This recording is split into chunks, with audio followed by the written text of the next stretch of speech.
Hello, I'm Abby Maloney, and this is Invest Insights, where we interview executives who are shaping our communities today.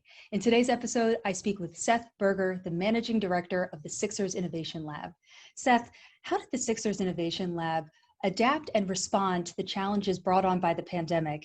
And how have you continued to provide opportunities for investors despite the challenges we face? Abby, great question. I think that one of the things that COVID has done is speed the process that technology started roughly 20 odd years ago.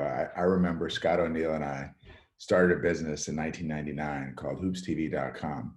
The concept was broadband for basketball fans.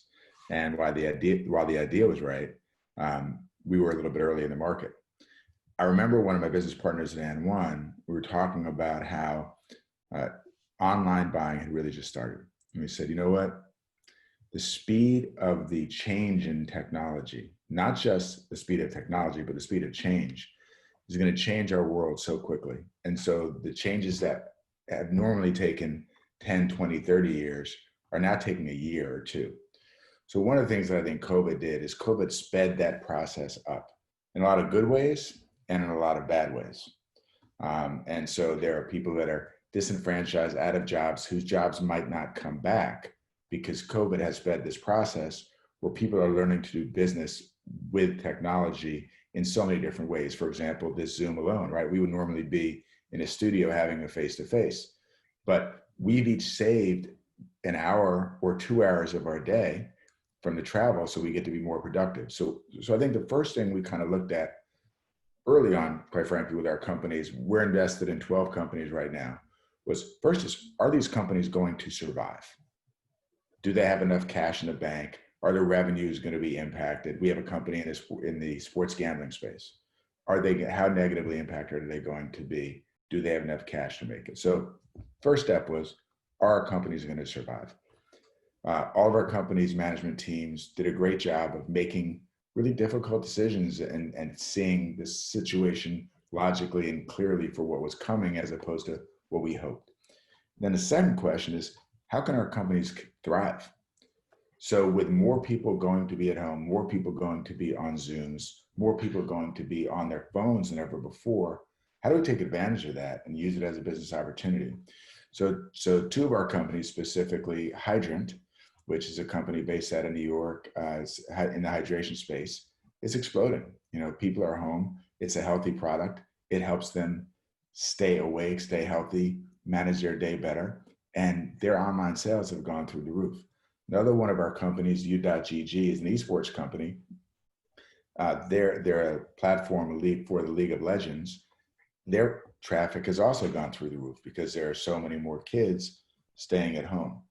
The short answer is we got to make sure initially that they had enough money on Monday to make it to Friday. The longer term answer is, how are we going to operate in a world that was always going to be changed, but this process was probably going to take to between 2030 and 2050. Well, now it's 2020, and we are now officially in a new world.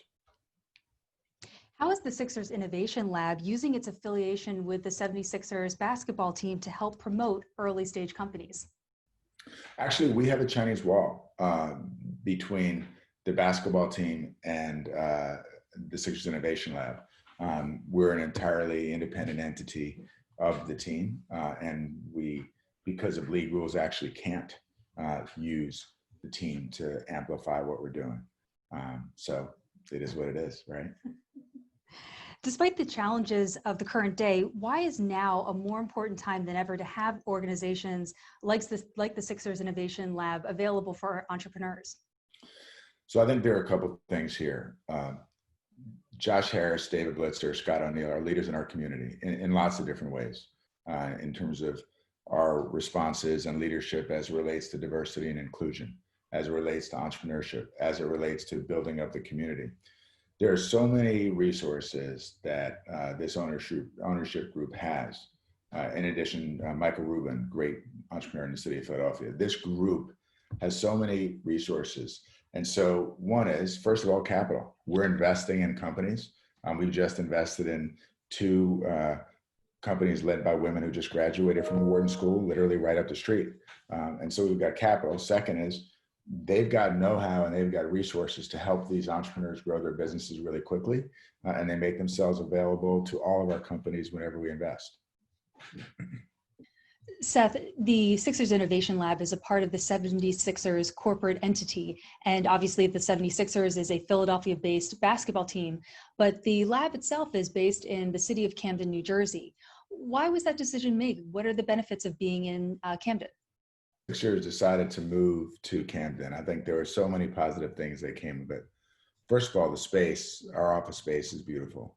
Second of all, Camden being right over the bridge means that any entrepreneur in Philly who might have graduated from Penn, Temple, wherever it might be, they can now get to our offices and work at our offices, and it's a 10 to 15 minute drive. We're also, for companies that are out of state, when they want to come in, we're a 20-minute hop to the airport, and it's super easy to get to. I also think that Camden is on the rise. We had a great meeting with the mayor. She came to our opening. This is an opportunity for us to impact the community and also be supported by a community that's moving in the right direction. The current reality where work from home is a commonplace, social distancing and the like, how are you maintaining an environment of collective collaboration between entrepreneurs and maintaining the quality of the Sixers Innovation Lab given the new way of operating in business? It's funny, this really works for me. I'm someone who really is selfish with my time.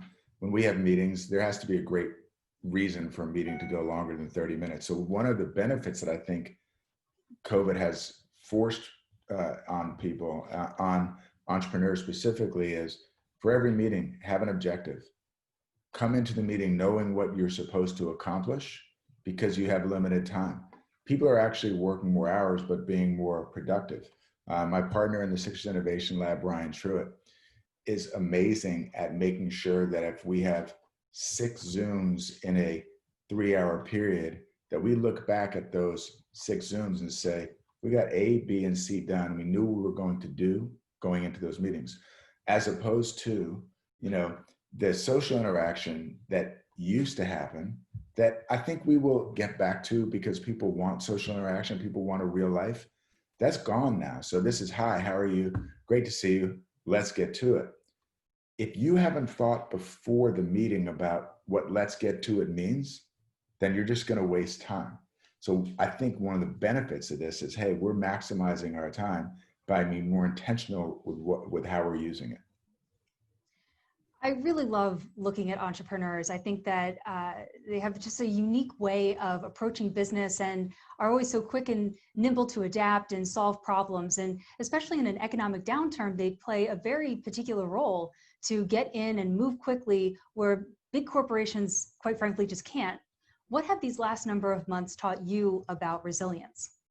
It's a great question. I'll give you two examples of recent businesses that we just invested in. One is a company named Purple Moon. The IG handle is PURPLMOON. It was founded by Teresa Shropshire, recent Wharton grad. And basically it provides a space for African Americans and people of color to get yoga, meditation, breath work in a space with teachers that they are comfortable with. Because we know so many people are at home needing help today. And also, this community has traditionally been underserved. So this, like the intersection of both of these things coming together in COVID, and Teresa saying, wait a second, I have a solution. Abby, one of the things you said is problems. Every great business solves a problem. The other business, started by a woman named Dana Kim, who's also just graduated from the Wharton School, is in consumer research. She and her partner, Ethan, are bringing consumer research into the 21st century by bringing it to your home.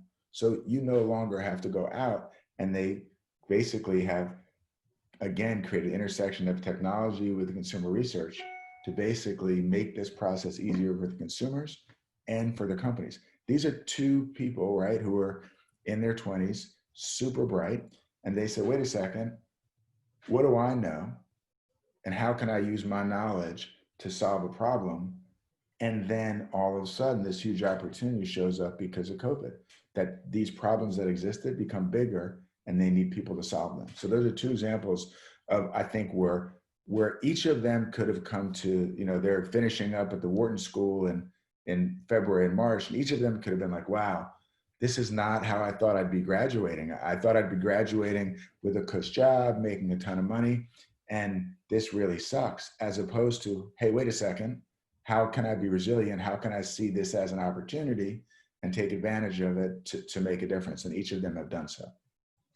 Well, thank you again. That was Seth Berger, the Managing Director for the Sixers Innovation Lab. My name is Abby Maloney, and you've been watching Invest Insights. Thanks for tuning in. Hey everyone, don't forget to like this video and subscribe to our channel so that you can stay up to date on the latest business trends from our knowledgeable experts. Be sure to check out the description below for more information on the segment you just watched. Thanks for tuning in.